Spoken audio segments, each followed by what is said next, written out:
We come to you in the name of Jesus.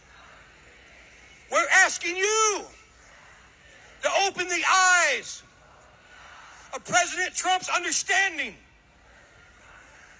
that he will know the time of divine intervention. He will know how to implement divine intervention. Hi, it's Alonzo Bodden, comedian, with another Rebel HQ TYT video, and this time we've got a pastor praying for Donald Trump.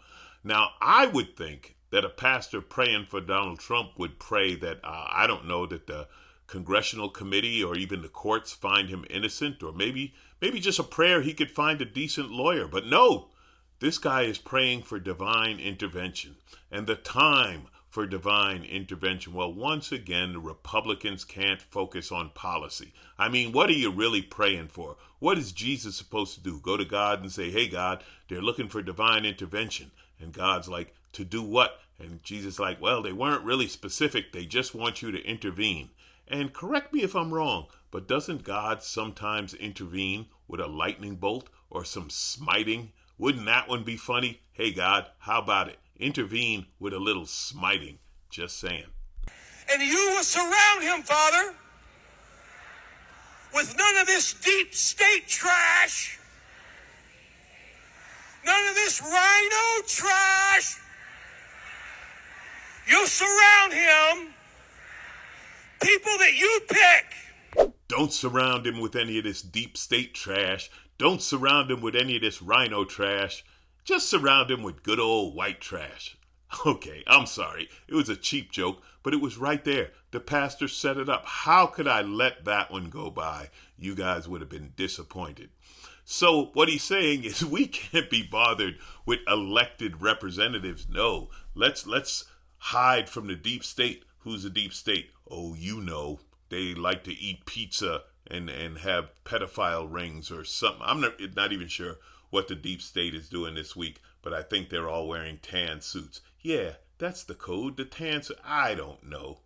No rhino trash. Republicans are turning on Republicans. Somewhere, Ronald Reagan is spinning in his grave, because didn't he say that was one of the commandments?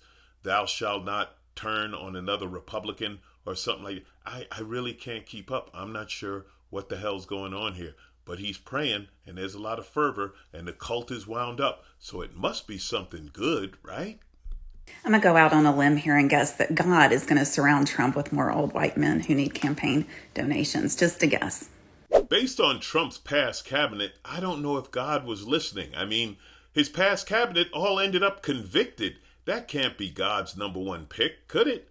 Roger Stone convicted, Steve Bannon jail, Michael Cohen jail. The only ones not in jail are the ones Trump gave a pardon. Also, suppose God does visit the cult meeting. And by the way, since Trump isn't running for anything, this isn't a campaign, this is a cult meeting. So say God decides to drop by. How do you explain the golden idol? Wasn't that specifically in the Bible? No golden idols? I'm pretty sure it was. And you got a big fat golden Trump to explain.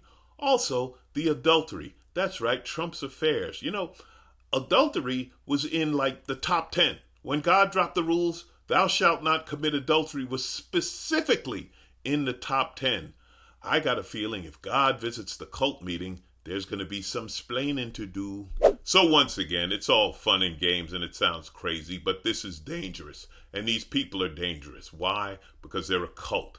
And there might be some violent, sick nut person in there who thinks he's acting in the name of God and kills somebody or shoots somebody or does some violent act in the name of God and Trump. As George Carlin famously said, God is the number one cause of death in the history of man because these cult members are crazy. As for this pastor, he's praying in the name of God. He's praying in the name of Trump. And I'm sure he will be passing the basket in the name of God and in the name of Trump.